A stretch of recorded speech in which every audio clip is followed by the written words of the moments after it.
መዝሙረ ዳዊት በጥቅሉ 150 ነው። በመዝሙረ ዳዊት ምዕራፍ የሚባል የለም። 170ውን በጥቅሉ ከሰኞ እስከ ዓርብ ከሰኞ እስከ እሑድ ድረስ መቼ ምን መጸለይ እንዳለበት ወስነው ደንግገው አስቀምጠውልን። በእውነት ዳዊት ደጋሚ ማለት ነው። ጸሎተኛና ደጋሚ ይለያያል። አሁን እዚህ ውስጥ ያላችሁ ሰዎች ልትጸልዩ ትችላላችሁ። እደጋሚነት ደረጃ አልደረሳችሁ፣ እኛም አልደረስን። ይቅርታ አድርጉልኝና እምትጸሉ ተሰሙታላችሁ። ስትጸልዩ ጸሎታችሁ መጀመሪያ እግዚአብሔር ከመስማቱ በፊት እናንተ ልትሰሙት ይገባል። ልክ ጸሎትም ስንጸልይ እኛ መጀመሪያ መስማት ያለብን እኛ ነን። እንደዛ ለማድረግ አንድ አማኝ መሆን፣ ሁለተኛ አድናቂ መሆን፣ ሶስተኛ በፍቅር መጸለይ። ጋዜጣ ነው እንደዛ የሚነበበው። ጸሎት ስንት ገጽ ገረይቶ ጸሎት አይጸለይ። አባቶቻችን ስለ ጸሎት እምንጸልየውን ወስነው አስቀምጠዋል። እንደ አቅማችን ከአቅም በላይም አይጸለይም። መዝሙረ ዳዊት አባቶቻችን አንዱ እንዲጸለይ የወሰኑት መዝሙረ ዳዊት ነው። እኔ አሁን በእውነቱ የመጣ የጸሎት አይነት በጣም ነው የምናዘው። ስለዚህ መዝሙረ ዳዊት የማያካትተው ነገር የለም። እንደው አጠር አድርጌ በመዝሙረ ዳዊት የሚጠቃለሉትን ሐሳቦች ልንገራችሁ። መዝሙረ 150 መዝሙረ ዳዊት በሰባት ርዕሰ ጉዳዮች ላይ የሚያጠነጥን ነው ብለው ሊቃውንት ተርጉመውልናል። አብርሃም አመድና ትቢያ ነኝ አለ። ዳዊት እኔ ትል ነኝ አለ። ቅዱስ ጳውሎስ እኔ ጭንጋፍ ነኝ አለ። ቅዱሳን ሲበቁ እነሱ ዝቅ ይላሉ፣ እግዚአብሔር ከፍ ያደርጋቸዋል። የኛ ተስፋ በመስቀል ላይ ነው። የኛ ተስፋ ከሞት በኋላ ሕይወት አለ። መቃብርን ተሻግሮ ትንሣኤ አለ። የዓለም አልፎ አዲስ ዓለም አለ። ሞት፣ ሕይወት፣ ረሃብ፣ ጥጋብ፣ ሐዘን፣ ደስታ፣ ትርፍ፣ ኪሳራ፣ ጤንነት፣ በሽታ፣ ሹመት፣ ሽረት፣ ማጣት፣ ማግኘት የማይፈራረቅበት የበላይ የበታች ገፊ ተገፊ ገዥ ተገዥ ሰጭና ነሽ የሌለበት አዲስ ዓለም አለ። በዚህ ዓለም ቁጭ ብለን ያኛውን ዓለም ተስፋ እናደርጋለን አለ። ሞት አልፎ ሕይወት አለ። መቃብርን ተሻግሮ ትንሣኤ አለ። ይህን ዓለም አልፎ አዲስ ዓለም አለ። እዛ እንገባለን። ምእመናን እንደተንከራተት እንደተገፋን እንዳለቀስ እንደተጎሰም እንደተከፋን አንገታችን ተቆርጦ አንጀታችን ደፍተን አንጀት ተንገላጥን አንቀርም። አባታችን ይመጣል፣ ወደ መንግስቱ ይጠቀልለናል። እኔ ሁልጊዜ እላለሁ እኔ አይታየኝም ምእመናን፣ እንኳን ዘወትር ጨለማ ውስጥ መኖር መብራት ሲሄድ ያንገሸግሻል። ነገር ግን ወደ መቃብር ሲወርድ ሁሉም አይነ ስውር ይክበር ይመስገን እግዚአብሔር። አይናማ ሬሳ አለ እንዴ? በስመ አብ ወወልድ ወመንፈስ ቅዱስ አሐዱ አምላክ አሜን። ክቡር አባታችን የታላቁ ገዳማችን አስተዳዳሪ እግዚአብሔርን ብላችሁ ይቅርታውን ቸርነቱን አምናችሁ ከቅድስት ድንግል እናቱና ከቅዱሳን ባለሟሎቹ የሚገኘውን ጥበቃና ምልጃ ተስፋ አድርጋችሁ በዚህ ቅዱስ ቦታ እንድትሰበሰቡ ቦታውን፣ ጊዜውን፣ ሁኔታውን አደራሎ የፈቀደላችሁ ወገኖቻችን ኢትዮጵያውያን በእግዚአብሔር ስም እንዴት ዋላችሁ? እንዴት ከረማችሁ? እንዴት አመሻችሁ? በሐዘናችንም ሆነ በደስታችን ጊዜ በጤንነታችንም ሆነ በበሽታችን ጊዜ አትርፈን ደስ ባለንም ሆነ ከስረን አንገት በደፋንበት ጊዜ ጤናችን፣ ገንዘባችን፣ ዘመዶቻችን በተነኑበት በጠፉበት ጊዜ ትናንት ከኛ ጋር የነበረ ዛሬም ከኛ ጎን የቆመ ነገም እንደማይለየን አፋችንን ሞልተን የመሰከርንለት የምንመሰክርለት ልባችንንም ሞልተን ያመንነውና የምናምነው የአባቶቻችን አምላክ ልዑለ ባሕርይ እግዚአብሔር እስከ ዛሬ ስላደረገልን በጎ ነገርና ወደፊትም ሊያደርግልን ስላዘጋጀው መልካም ነገር ሁሉ ክብርና ምስጋና ይግባው። ክብርና ምስጋና ይግባው። እንደው ከዚህ ውስጥ እግዚአብሔር ያደረገለትን እግዚአብሔር የዋለለትን ያሳለፈውን መከራ እያንዳንዱ እየተነሳ ቢናገር ትልቅ ትምህርት ይሆናል ብዬ አስባለሁና አንዳንድ ጊዜ ተናጋሪውና ሰሪው እየተለያየ የሚዘራውና የሚያበቅለው እየተለያየ ተኳሹና ዘጋቢው እየተለያየ ትልቅ ፈተና ይገጥመናል። ስለ ጦርነት እንደምታውቁት አበጥሮ የሚያወራው ጋዜጠኛ ነው፣ የሚሞተው ወታደር ነው። ምላስ ወታደሩ ጋዜጠኛው ምላስ አለው፣ ወታደሩ ልብ አለው። ምላስና ልብ ደግሞ እግዚአብሔር ማስተዳደር ስለሚችል አንድ ቦታ ያደርገውም። መዝሙረ ዳዊት በጥቅሉ 150 ነው። በመዝሙረ ዳዊት ምዕራፍ የሚባል የለም። አንዳንድ ሰዎች ምዕራፍ ይሄን ያህል መዝሙሩ ሲጠቅሱ የዳዊትን ምዕራፍ ይጠቅስ። በመዝሙረ ዳዊት ምዕራፍ የለም። በሌሎች መጻሕፍት ምዕራፍ አለ፣ ቁጥር አለ። በሌሎች የቤተክርስቲያን መጻሕፍት ደግሞ አንቀጽ አለ። አንቀጹ እንደ ምዕራፍ ይቆጠርና ቁጥሩ ደግሞ እንደ ምዕራፍ የሚቆጠርበት አለ። ስለዚህ መዝሙረ ዳዊት ምዕራፍ የሚለን መዝሙር 1 መዝሙር 2 ነው። በአጠቃላይ 15 ንጉስ ነው የሚባለው። 10 እየተባለ 15 ንጉስ ነው። ወይም ደግሞ የሰኞ የማክሰኞ የረቡዕ የሐሙስ እስከ እሑድ ድረስ አባቶቻችን መኃልየ ዘሰሎሞን 5ቱንና 15ቱን መኃልየ ነቢያት ጨምረው 150ውን የዳዊት መዝሙር አድርገው 170ውን በጥቅሉ ከሰኞ እስከ እሑድ ድረስ መቼ ምን መጸለይ እንዳለበት ወስነው ደንግገው አስቀምጠውልናል። በእውነት ዳዊት ደጋሚ ማለት ነው። ደጋሚ ነው ሲባል ምን ማለት ነው? እሺ ድግምት ምንድነው? ድግምት ሲባል ተሰማላችሁ አይደል? አስማት ምንድነው? አስማት ሲባል ሰምታችኋል? እገሌ አስማተኛ ነው ይባላል አይደል? በጣም የሚያሳዝነው ነገር ከግዙ አስማት ማለት ስም ሲበዛ አስማት ነው። ስሞች ማለት ነው። ጥንተ ሐሳቡ አስማተ ሥላሴ የሥላሴ ምን ማለት ነው? ጮክ በሉ።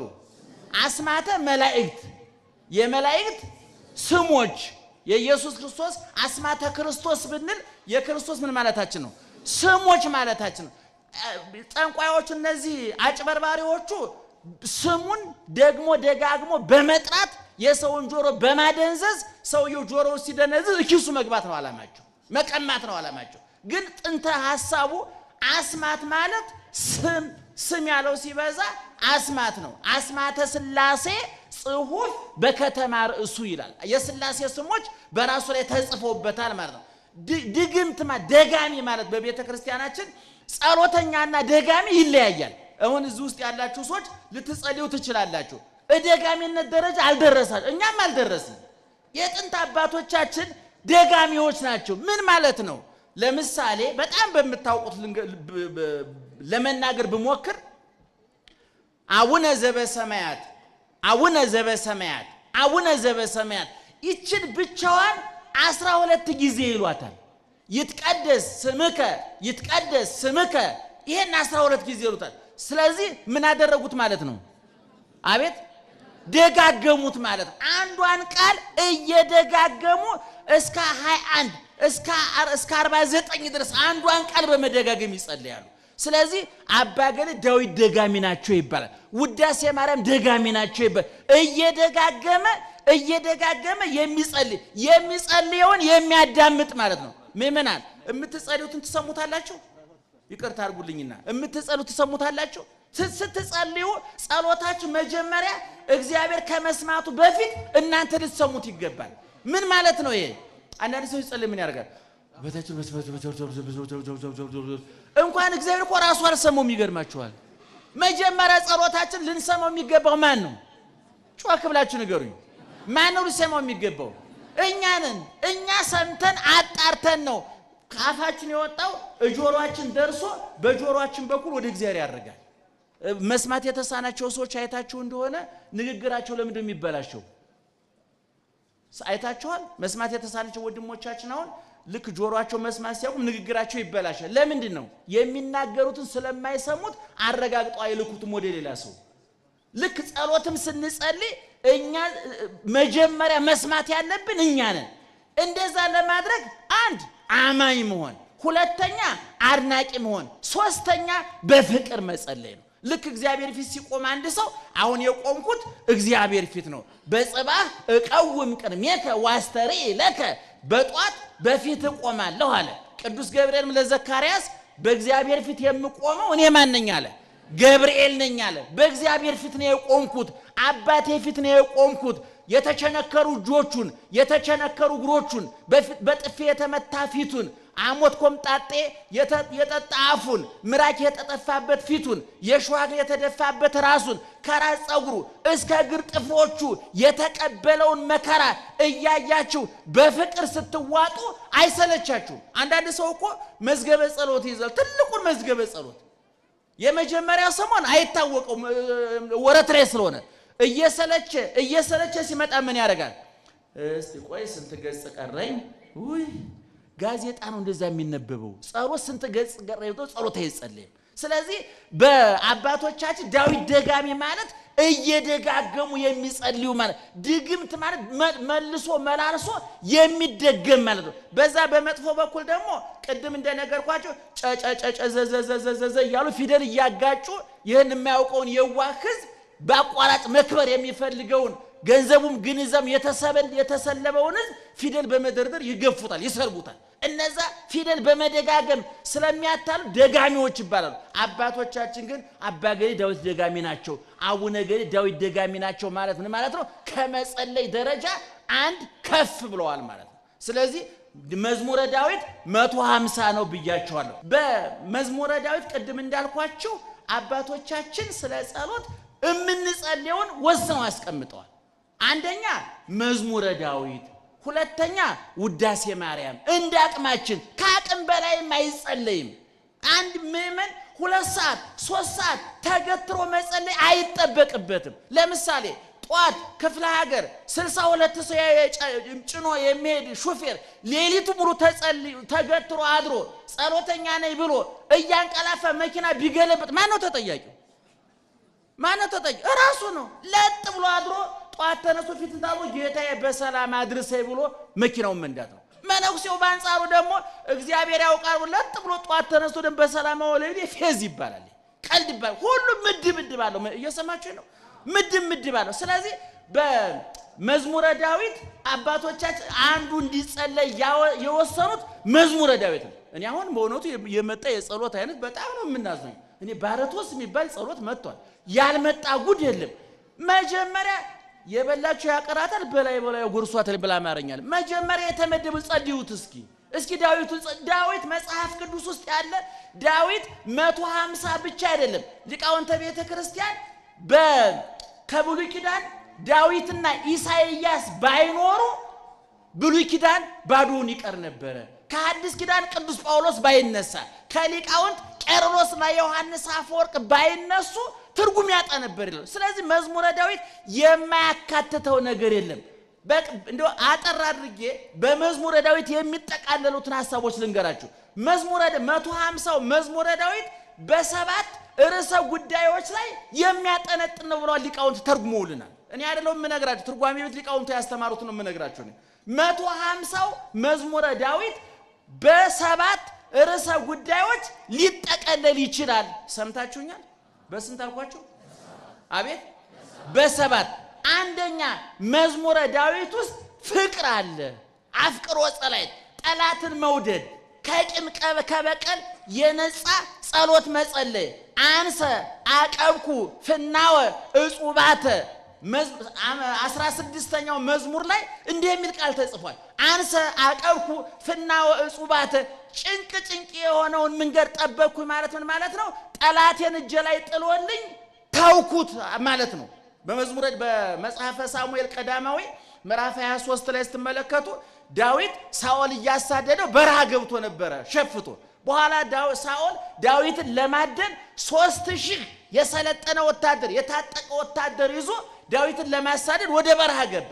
ከዛ በኋላ በዛን ጊዜ እንደዛሬ የተዘጋጀ መጸዳጃ ቦታ የለምና ንጉሱ ዳዊትን ሊገል ሄደው ሳኦል ማለት ነው ሊጸዳዳ ጫካ ውስጥ ገባ። ሱሪውን አልቆ ቁጭ እንዳለ ዳዊትና የዳዊት ወታደሮች አዩት።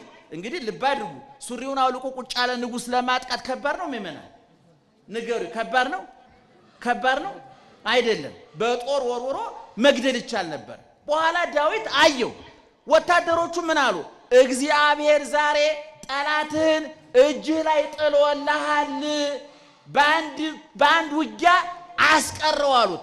እናንተ ከኔ ጋር ምን ጠባላችሁ? እግዚአብሔር በሾመው ላይ እጄላን አላነሳም አለ። ልብ አድርጉ። ሳኦል እዛ ጫካ የመጣው ማንን ለመግደል ነው? ዳዊት አሁን ሱሪውን አውልቆ የተጋለጠው ማን ነው? አሁን ሳኦልን መግደል ከባድ ነው? ሳኦልን ማጥቃት ከባድ ነው? አይደለም። አላደረገውም። አንሰ አቀውኩፍና ወጹባተ ጭንቅ የሆነው መንገድ ጠበኩ ሕግ ጠበኩኝ ማለት ጠላቴን እጄ ላይ ጥለህልኝ አሳልፌ የሰጠሁኝ አንተ ተበቀልልኝ ብዬ ላንተ አሳልፌ የሰጠዋል። በኋላ የዳዊት ወታደሮች እባክህ አንተ እንኳን ለመግደል እግዚአብሔርን ብትፈራ ለኛ ፍቀድልን እንግደለውና እንገላገል አሉት። እናንተ ከእግዚአብሔር ጋር ልታጣሉ ነው አይሆንም ማለት። የሚገርማችሁ ነገር በመጨረሻ ሳኦል በገዛ ሰይፉ ነው ራሱን ያጠፋው። ማን ተበቀለለት ለዳዊት? እግዚአብሔር። አሁን አንዱ በመዝሙረ ዳዊት ውስጥ አንዱ ያለው ፍቅር ነው። ሁለተኛ ሃይማኖት ነው ያለው። አንድ መዝሙር ከፍቅር ቀጥሎ ሃይማኖትን መስበክ አለበት። ይሄኛው ደግሞ በ21ኛው መዝሙረ ዳዊት እያልኳችሁ ብጽፉትና ብታነቡት በጣም ደስ ይለኛል።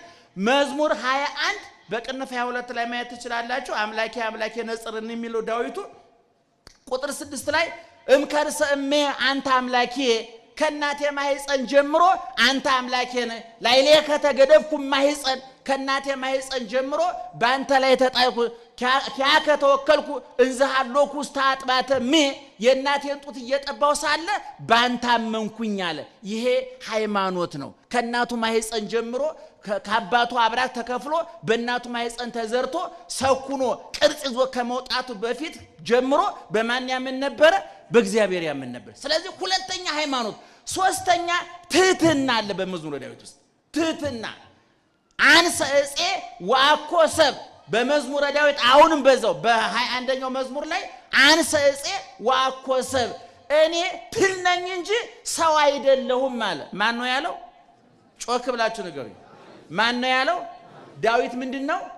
ንጉስ ነው። በቤተ መንግስት ነው የሚኖረው። በተንጣለለ ቤተ መንግስት፣ በዋንዛ በዘግባ በተሰራ ቤተ መንግስት በወርቅ ዙፋን የሚቀመጥ በወርቅ አልጋ የሚተኛ ሁሉ በእጁ ሁሉ በደጁ የሆነለት ስልጣን ከሀብት ሀብት ከጉልበት የተስማማለት ገናና ንጉስ፣ ለዛውም ከንጉስም ንጉስ የእስራኤል ንጉስ ነው። ምን አለ? እኔ ትል ነኝ እንጂ ሰው አይደለሁም አለ። ቅዱሳን ሲበቁ ራሳቸውን ዝቅ እያደረጉ፣ ምክንያቱም የሚለኩት በማን ነው? ራሳቸውን ከመላእክት ጋር ነው የሚያነጻጽሩት፣ ከበላዮቻቸው ጋር ነው የሚያነጻጽሩት። ለምሳሌ አንድ ሰው እስከ 7 ቢጾም፣ ሌላው እስከ 9 ቢጾም፣ ሌላው እስከ 6 ቢጾም፣ በመካከል ላይ ያለው ስንት ሰዓት የጾመው ነው? አቤት 7 እስከ 7 ሰዓት የጾመው ሰውዬ እስከ 9 የጾመውን ነው ማየት ያለበት? እስከ 5 ሰዓት የጾመውን ማን ነው ማየት ያለበት? እኛ ግን ብልጥ ስለሆነ ማን ነው የምናየው? ተመስገን ጌታዬ ይሄ በ5 ሰዓት ቀረጠፈ፣ እኔ ግን 2 ሰዓት ታግሼ 7 ሰዓት ሞላኝ። የብልጥ አካሄድ ይባላል። ቅዱሳን ወደ ኋላ ወደፊት ነው የሚያዩት።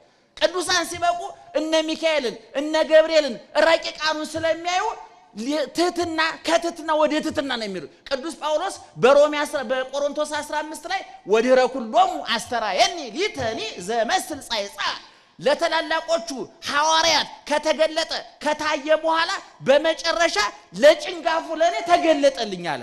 ጭንጋፍ ነኝ ያለው ማን ነው? ቅዱስ ጳውሎስ። ቅዱስ ጳውሎስ ማለት እኮ እስከ ገነት እስከ የመላእክትን ዓለም አይቶ የመጣ በልብሱ ቁራጭ አይን የሚያበራ ድውይ የሚፈውስ ኢየሱስ ክርስቶስ ምርጥ ዕቃ ብሎ የመሰከረለት ኢየሱስ ክርስቶስ የአሕዛብ ብርሃን ብሎ የመሰከረለት የበቃ የነቃ ቅዱስ መናኝ ባህታዊ ነው። ይሄ ሰው ግን ሲናገር ምን አለ? እኔ ከነ ጴጥሮስ አንፃር ከትልልቆቹ ሐዋርያት አንፃር ስለካ እኔ ጭንጋፍ ነኝ አለ። አረ እንደውኝ ምን ነው እኛም በጨነገፍ እንደሱ ከሆነ እውነቱን ለመናገር የታግኝተ ነው። ስለዚህ ዳዊት እኔ ትል ነኝ ሰው አይደለሁም አለ። ቅዱስ ጳውሎስ ደግሞ እኔ ጭንጋፍ ነኝ አለ። አብርሃም ደግሞ ስላሴ ቤቱ ገብተው ቤቱን ባርከውለት የሱን ዘር የሚስቱን ማህፀን ባርከው ይስሐቅን የመሰለ ልጅ አብስረውት ከቤቱ ሲወጡ ምን አለ? እኔ በእግዚአብሔር ፊት ቆም ዘንድ አመድና ትቢያ ነኝ አለ። አያችሁ፣ አብርሃም አመድና ትቢያ ነኝ አለ። ዳዊት እኔ ትል ነኝ አለ። ቅዱስ ጳውሎስ እኔ ጭንጋፍ ነኝ አለ። ቅዱሳን ሲበቁ እነሱ ዝቅ ይላሉ፣ እግዚአብሔር ከፍ ያደርጋቸዋል። እነሱ ራሳቸውን ያዋርዳሉ፣ እግዚአብሔር ከፍ ያደርጋቸዋል። እና በመዝሙረ ዳዊት ሶስተኛው ትህትና ነው። አራተኛው ተስፋ ነው። እየሰማችሁ ነው? አራተኛው ተስፋ ነው። ተስፋን መስበክ አለበት አለ። በክርስቲያኖች የኛ ተስፋ ክረምት አልፎ ሲመጣ በጋ ያኛው መንግስት አልፎ የኛው መንግስት ሲመጣ እንደዛ የኛ ተስፋ በመስቀል ላይ ነው። የኛ ተስፋ ከሞት በኋላ ህይወት አለ። መቃብርን ተሻግሮ ትንሣኤ አለ። የዓለም አልፎ አዲስ ዓለም አለ። ሞት፣ ህይወት፣ ረሃብ፣ ጥጋብ፣ ሐዘን፣ ደስታ፣ ትርፍ፣ ኪሳራ፣ ጤንነት፣ በሽታ፣ ሹመት፣ ሽረት፣ ማጣት፣ ማግኘት የማይፈራረቅበት የበላይ የበታች ገፊ ተገፊ ገዥ ተገዥ ሰጭና ነሽ የሌለበት አዲስ ዓለም አለ። ያ ነው ተስፋችን። ሐዋርያው ቅዱስ ጳውሎስ ወተሰፍወሰ ለዘያስተሪ ይኮነ ተስፋ አለ። የሚያየውን ማን ተስፋ ያደርገዋል? ተስፋ የሚባለው የማይታይ ነው። እኛ የሚታየው ዓለም ላይ ቁጭ ብለን የማይታየውን ተስፋ እናደርጋለን አለ። በዚህ ዓለም ቁጭ ብለን ያኛውን ዓለም ተስፋ እናደርጋለን አለ። ሞት አልፎ ህይወት አለ። መቃብርን ተሻግሮ ትንሣኤ አለ። ይህን ዓለም አልፎ አዲስ ዓለም አለ። እዛ እንገባለን። ምእመናን እንደተንከራተት እንደተገፋን እንዳለቀስ እንደተጎሰም እንደተከፋን አንገታችን ተቆርጦ አንጀታችን ደፍተን አንጀት ተንገላጥን አንቀርም። አባታችን ይመጣል፣ ወደ መንግስቱ ይጠቀልለናል። እኔ ሁልጊዜ እላለሁ እኔ አይታየኝም ምእመናን፣ እንኳን ዘወትር ጨለማ ውስጥ መኖር መብራት ሲሄድ ያንገሸግሻል። ነገር ግን ወደ መቃብር ሲወርድ ሁሉም አይነ ስውር ይክበር ይመስገን እግዚአብሔር። አይናማ ሬሳ አለ እንዴ? አለም እናንተ ሰፈር አለ አይናማ ሬሳ አለ? እነዚህ የስም የሰዋዕታት ጠቅላላ እኮ ከእናታችን ማህፀን ስንወጣ ኦን ይደረጋሉ። ወደ መቃብር ስንወርድስ ኦፍ ይደረግ። ስራቸውን ጨርሰዋል። አሁን የእናንተ እኔ ኳስ ፊልም ሲያየ ነበረው ወደ መቃብር ሲወጣ ኦፍ ይደረጋል። ምክንያቱም በሰማይ ኳስ የለም፣ ፊልም የለም፣ ቲያትር የለም። እዛ ቅድስና ነው ያለው፣ እዛ ፎይታ ነው ያለው፣ እዛ ሰላም ነው ያለው፣ እዛ በረከት ነው ያለው፣ እዛ ጸጥታ ነው ያለው፣ እዛ የማይዳሰስ እጅግ ማንም ሊቀማን የማይችል ዘላለማዊ ሰላም አለ። ስለዚህ አራተኛ እታመን ከመዕራይ ሰናይቶ ለእግዚአብሔር በብሔረ ሕያዋን መዝሙር 26 የመጨረሻው ቁጥር ላይ ያለች ማለት ነው። እታመን ከመዕራይ ሰናይቶ ለእግዚአብሔር በብሔረ ሕያዋን በገነት በብሔረ ሕያዋን በመንግስተ ሰማያት የእግዚአብሔር በጎ ነገር አያለው አለ ዳዊት። በዚህ ዓለም ሆኖ የዛኛውን ዓለም ተናገረ። ይህ ምን ይባላል? ተስፋ ይባላል። እኔ አሁን አንዳንድ ጊዜ በቤተ ክርስቲያን ሲመጣ እንደውኛም አልነገርናችሁም እናንተም ብዙን ጊዜ ስለቶቻችሁ ሁሉ ስጋዊ ነገር ላይ ያተኩራሉ። አሁን ንግስ ሲሆን አዳምጡ። አንዳንድ ጊዜ ምእመናን ይመጡና እንደው እመቤቴን እንደው አንድ ክፍል ኮንዶሚኒየም ጠይቂያት ነበር በቀደም ሰጣኛለች 2000 ብር መጥቻለሁ ይላል። እንደው ቦሎ እግዚአብሔር የተሰቀለውኛ ኮንዶሚኒየም ሊደርሰን አይደለም። እውነቴን ማርያምን ከልቤ ነው የምላችሁ። እንደው ልጅ ለምኜ ነበር አሜሪካ ገባች። አሜሪካ ቪዛ የሚያስ የክርስቶስ ደም አያስፈልገውም። ብትሄድም ጥሩ ብትቀርም ጥሩ ምን ቁም ነገር አለው እሱ። እግዚአብሔር የተሰቀለው ገነት ሊያስገባን ነው። እግዚአብሔር የተሰቀለው መንግስተ ሰማይ ሊያስገባን ነው። እግዚአብሔር የተሰቀለው መጽካይበ ወነሳክሙ ምንድነው? ዮሐንስ 14 ስታነቡ እኮ እሄዳለሁ ቦታ አዘጋጅላችኋለሁ፣ አዘጋጅቼ ስጨርስ መጥቼ ምን አደርጋችኋለሁ? እወስዳችኋለሁ አለ ጌታ። ወዴት ነው የሚወስደን? እስኪ ወዴት ነው የሚወስደን? ወደ አሜሪካ? ወደ አውሮፓ? አሁን ከአሜሪካ ደግሞ ሰው እየመጣ ነው። ይገርማቸው እዛ የዝሙቱ መከራ አሜሪካ መቼ እንደሚለው ነው እንጂ ያልተነገረን አንድ ቀን በፍላ ይቀቀል ወገኖች። እንደው እዛ የምትኖሩ ሰዎች አይደረም ቅርብ ጊዜ አይመስለኝም። አይዟችሁ የሆነ መከራ ግን ይመጣል። ምናልባት እኔ ከዚህ በፊት አንድ ሰው ጠይቆኝ ነበር እዛ ሄጄ እንደው በሰዶም በገሞራ እግዚአብሔር እሳት አዘነበ፣ አሁን ለምንድነው እሳት ያላዘነበው እንዴት ታገሳለ? የኔ ጌታ እየበላህ እየጠጣህ በተንጣለለ አስፋልት የውሃ የመብራት የሕክምና የምግብ ጥያቄ ሳይኖርብህ በስትረስ ከተቀቀል ከዚህ የበለጠ ፍልውሃለ እንዴ? ፍልውሃ አይነቱ ይለያያል። እኔ ከሰማይ ፍልውሃ አልጋ ላይ ይፈላል፣ ቢሮ ይፈላል፣ ቪኤት መኪና ውስጥ ይፈላል። ቤት እየነደ ጭንቀቱ ስካለ ፍልውሃ ከዛ በላይ አለ እንዴ? እንደው እነሆስ ተቀቀሉ ተገላገሉ። እነሱ በየቀኑ እየተቀቀለ አይደል? አልጋው ላይ በየቢሮ እየተቀቀለ አይደል እንዴ? በየመስሪያ ቤቱ እየተቀቀለ በጭንቀት የሚቀቀል ቢሊዮን ብር አከማሽቶ በጭንቀት የሚቀቀል ስንት ሰው አለ አይደል? ከሰማይ ያልተቀደደ ውሃ የፈሰሰበት። ስለዚህ ማዕቱ ይለያያል ወገኖቻችን። እየሰማችሁ ነው? ደህና ዋላችሁ? ስለዚህ አራተኛ ተስፋ፣ አምስተኛ ተአምኖ ኃጢአተኝነትን ማመን። በድያለሁ፣ አጥፍቻለሁ፣ ወበዛም ስር ተርሴ ጌጋዬ ኃጢአቴ ከራሴ ጸጉር ይልቅ በዛ። ማን ያለው? ምኑ ነው የበዛው? ከምኑ? ከራሴ ጸጉር በላይ በዛ አለ። ይሄ ተአምኖ ኃጣዊ ይባላል። ተአምኖ እኔ አሁን አንዳንድ ጊዜ ስብከቶቻችን በእውነት ይሄን ማዋሃድ አለባቸው። እንደው ድናል፣ ተፈውሰሃል፣ በደመና ተንሳፈናል፣ አጋንንትን ረግጠናል፣ እየረገጠን ረግጠናል። ይሄን ረገጥነው ደግሞ እንዴ ለምን ራሳችንን እናታልላለን? በደመና ተንሳፍ። አሁን ብዙ ስብከቶች ተመልከቱ እስኪ፣ መዝሙሮቻችንን ተመልከቱ። ብዙዎቹ ተስፋ እንዲሰብኩ ይፈልጋል። ጥሩ ነው፣ መልካም ነው። ግን ተጨባጭ ሀቅ ግን ኃጢአተኝነትን ማመንም ያስፈልጋል። በደለኝነትን ማመን ያስፈልጋል። ስንተኛው ማለት ነው?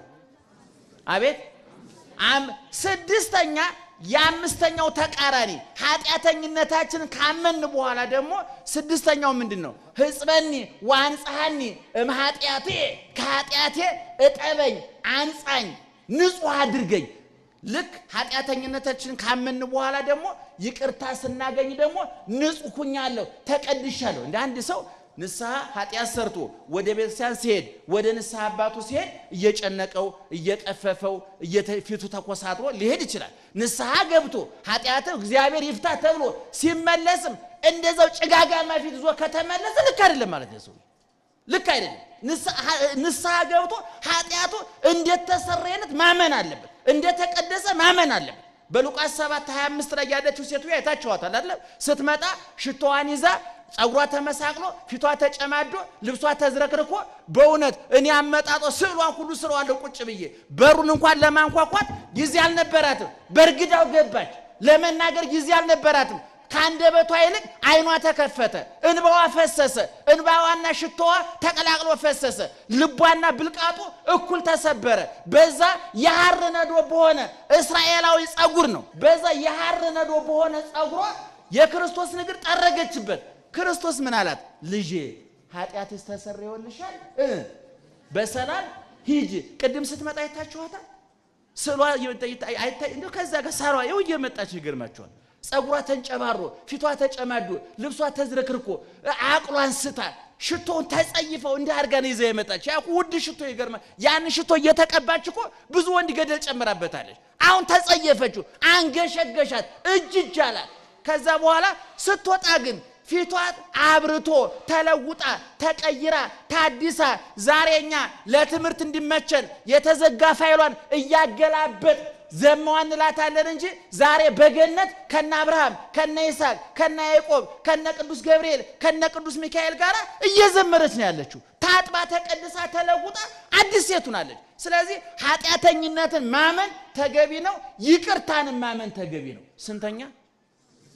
አቤት ሰባተኛ ዘረወ ወወሃበ ለነዳይ መዝሙር 111 ላይ ያለ ነው። ደግሞ ዘረወ በተነ ወወሃበ ለነዳይ ለድሃ ሰጠ። ምጽዋትን መስበክ አለበት፣ መረዳዳትን መስበክ አለበት። ገንዘቡን የሚያመልክ ሀብቱን የሚያመልክ ሰው እንዳይኖር ዕውቀቱን፣ ገንዘቡን፣ ጊዜውን የሚመጸውት ሰው እንዲኖር መዝሙረ ዳዊት ይመክራል። ስለዚህ መዝሙረ ዳዊት ቀላል እንዳይመስላችሁ። እነ 7 ነገሮች ብቻ አይደሉም። እኛው ጊዜ ስለሚያጠን እንቁረጠው እንጂ ስለ ክርስቶስ ከጽንሰቱ ጀምሮ እስከ ምጽአቱ፣ ጽንሰቱ፣ ልደቱ፣ ጥምቀቱ፣ ስደቱ፣ ስቅለቱ፣ ግርፋቱ፣ ጨርቁን ልብሱ መራቆቱን፣ ሐሞት ኮምጣጤ መጠጣቱ፣ መሰቀሉ፣ መገነዙ፣ መቀበሩ፣ መነሳቱ፣ ማረጉ፣ ዳግመኛ መምጣቱ ሁሉ በብሉይ ኪዳን ተሟልቶ ትንቢት የተነገረው በመዝሙረ ዳዊት ነው። እየሰማችሁ ነው? በመዝሙረ ዳዊት ውስጥ ነው። ስለ እመቤታችን፣ ስለ ጻድቃን፣ ስለ መላእክት፣ ስለ ቅዱሳን፣ ስለዚህ ዓለም ከንቱነት፣ ስለ መንግስተ ሰማያት ዘላለማዊነት፣ ስለ ጋብቻ፣ ስለ ልጅነት፣ ስለ ሁሉም ነገር ዳዊት ንብ ነው። አበባውን ሁሉ ቀስሞ ማር አድርጎ የሚጣፍጥ ቃል አድርጎ የሰጠ ሰው ነው። ስለዚህ ቅድም የጠቀስነው ቃል የወጣው ከምንድነው ብያቸዋለሁ? ከመዝሙረ ዳዊት ነው። እንግዲህ ይሄን ቃል የተናገረው ቅድም የነገርኳችሁ በግለሰብ ስለ ዳዊት ለመናገር ቅድም እንዳልኳችሁ የዋህ ነው፣ ቀና ነው። ቅድም ያልኳችሁ 7 ነገሮች በህይወቱ ያሉበት ነው። ወደ ጠላቶቹን ይወዳል፣ ሃይማኖት አለው፣ ትህትና አለው፣ ተስፋ አለው፣ ኃጢአተኝነቱን ያምናል፣ ከኃጢአት መንጻቱን ያምናል፣ ምጽዋትን ይሰብካል። ዳዊት የጸለየው ለኛ የጻፈልን የኖረውን ነው። እኔ ከዚህ በፊት አምና ተናግሬዋለሁ። ኦርቶዶክሳውያን የተዋህዶ ሊቃውንት በብሉይ ኪዳን የነበሩት ነቢያት፣ በሐዲስ ኪዳን የነበረው ሐዋርያትን የተከተሉ ሊቃውንትን የተከተሉ ሰማዕታት፣ አሁንም ያሉ ዳህርት ጻድቃን በየቦታው የወደቁት አባቶቻችን በየበራው ክርስትናን አራት ነገር ያደርጉታል። መጀመሪያ ይማሩታል፣ የተማሩትን ይኖሩታል፣ የኖሩትን ያስተምሩታል፣ የተማሩትን የኖሩትን ይጽፉታል። የተጻፈ በቃል ያለ ይረሳል፣ በመጽሐፍ ያለ ይወረሳል እንደሚባለው ሁሉ አባቶቻችን የተማሩትን ያስተማሩትን የኖሩትን ነው የጻፉልን። ስለዚህ ነው ዘመን ሳያዝረቸው ጊዜ ሳይለውጠው ትናንት አዲስ ዛሬም አዲስ ነገም አዲስ ነው ሁሉ ጊዜ ፈዋሽ ነው የሚኖረው የኖሩትን ስለጻፉ። ልብ ወለድ አይደለም፣ ፊክሽን አይደለም። እውነቱን ለመናገር የገመቱትን አይደለም የጻፉልን። ስለዚህ መዝሙረ ዳዊት ይሄን ያካትታል።